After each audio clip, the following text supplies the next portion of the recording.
صلی علی سیدنا و مولانا محمد وعلی آلہ واصحابہ وبارک وسلم۔ تو حضرات، یہ کل کے درس میں سے کچھ چیزیں پیچھے رہ گئی تھی، اخلاق نبویہ صلی اللہ علیہ وسلم میں سے۔ تو یہاں قاضی ایاز علیہ رحمہ فرماتے ہیں کہ جس وقت حضرت ابراہیم علیہ السلام کو نار نمرود میں ڈالا گیا، نمرود کی آگ میں ڈالا گیا، تو آپ کی عمر مبارک اس وقت 16 سال کی تھی، 16 سال کی تھی۔ فرمایا اخلاق اس قدر اعلیٰ آگ میں ڈالے جا رہے ہیں، پھر بھی کوئی شکوہ اور شکایت اللہ کے دربار میں نہیں کیا۔ اس کو قاضی ایاز علیہ رحمہ انبیاء کے اخلاق کے ساتھ، اور اسی طرح کہتے ہیں کہ جب ابراہیم علیہ السلام سے کہا گیا کہ سورج اور چاند یہ رب ہیں، تو اس وقت لکھا ہے علماء نے کہ آپ علیہ السلام کی جو عمر مبارک تھی وہ 15 مہینے تھی۔ ابراہیم علیہ السلام کی عمر 15 مہینے تھی۔ جب آپ نے پوچھا یہ سورج اور چاند کیا ہے، تو انہوں نے کہا کہ یہ تو قرآن بھی کہتا ہے کہ یہ رب ہیں، تو فرمایا جو ڈوب جاتا ہے وہ رب نہیں ہوتا۔ تو قاضی ایاز علیہ رحمہ نے ان ساری انبیاء کی باتوں کو تذکرہ کر کے جو بات نکالی کہ انبیاء اکرام علیہ السلام کو جو اخلاق وہ کسی کے سکھانے سے نہیں آئے، بلکہ اللہ نے انہیں اخلاق کے ساتھ دنیا میں بھیجا۔ اللہ نے اخلاق کے ساتھ دنیا میں بھیجا۔ اسی طرح فرماتے ہیں کہ جب یوسف علیہ السلام کو بچپن کے زمانے میں ان کے بھائیوں نے کنویں میں ڈالا، تو اللہ نے ان پر وحی کی، فرمایا اور ہم نے اسے وحی بھیجی کہ ضرور تو انہیں اور ان کا یہ کام جتا دے گا۔ تو یہ انبیاء اکرام علیہ السلام کا کم عمری میں اخلاق یہ اس بات پر دلالت کرتا ہے کہ انبیاء اکرام علیہ السلام کو اخلاق سکھانے سے نہیں، بلکہ اللہ نے اپنے خاص فضل سے عطا فرمائے، اور انبیاء اکرام علیہ السلام کی یہ صفت اخلاق یہ ان کی پیدائش کے ساتھ ہی موصوف ہے، موتصف ہے۔ اور پھر اسی کے بارے میں حضرت آمنہ سلام اللہ علیہ فرماتی ہیں کہ حضور صلی اللہ علیہ وسلم جب پیدا ہوئے تو پیدا ہوتے ہی آپ نے اپنے ہاتھ زمین پر پھیلائے اور سر مبارک آسمان کی طرف اٹھایا۔ اور یہ بھی مجمع الزوائد کے اندر یہ بات لکھی ہے، اور اس کو نقل کرتے ہیں حضرت علامہ کہ فرماتے ہیں کہ حضور صلی اللہ علیہ وسلم نے فرمایا مجھے ابتدا ہی سے بتوں کی پرستش یعنی بتوں کی پوجا اور شعر گوئی سے نفرت تھی۔ حضور فرماتے ہیں میں نے شروع سے ہی مجھے ان چیزوں سے نفرت تھی۔ کیوں؟ کہ اللہ نے انبیاء کے دلوں کے اندر ہی اپنی توحید کی شمع کو جلایا ہوا تھا۔ اور پھر فرماتے ہیں کہ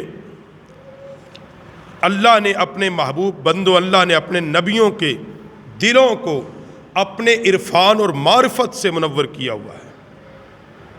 یہ انبیاء کے ساتھ چیزیں خاص ہیں۔ اور پھر فرمایا کہ انبیاء اکرام علیہ السلام کے علاوہ دوسروں کو کے اندر وہ اخلاق نہیں پائے جاتے جو انبیاء کے اندر ہیں، اور سارے انبیاء کے اندر جو اخلاق ہیں ان سب سے اعلیٰ اخلاق کا مالک جس کو اللہ کریم نے بنایا وہ نبی رحمت صلی اللہ علیہ وسلم کی ذات اقدس ہے۔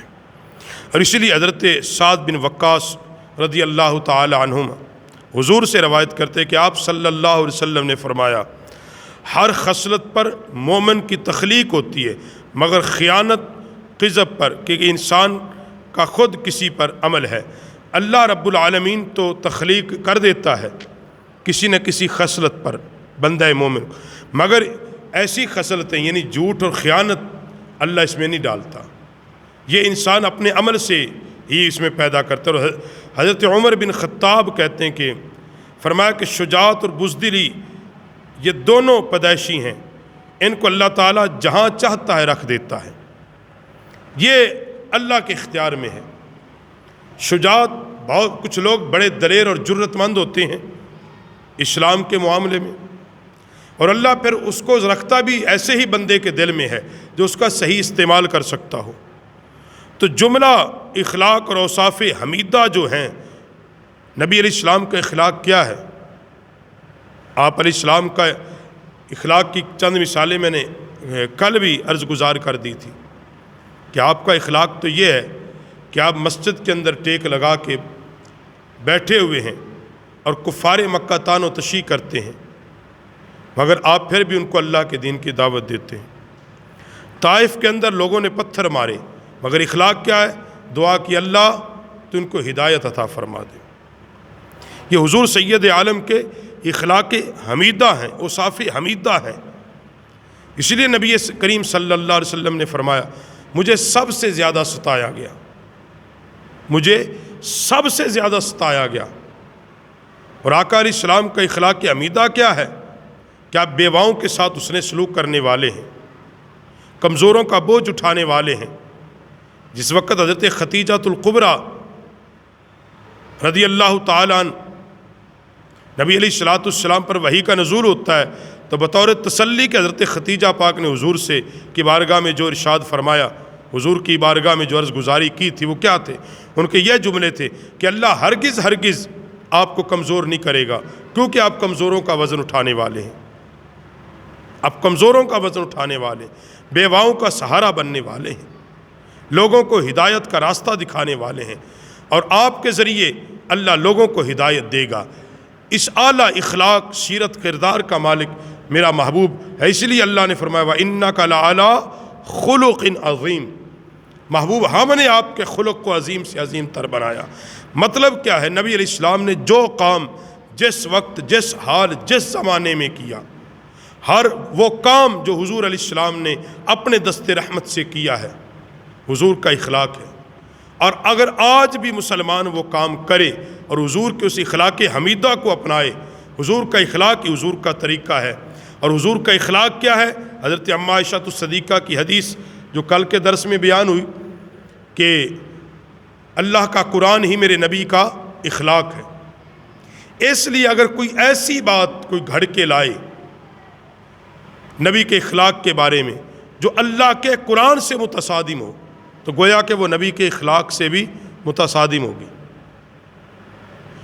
گویا کہ سادہ لفظوں میں بات یہ ہے کہ اللہ کا قرآن متن ہے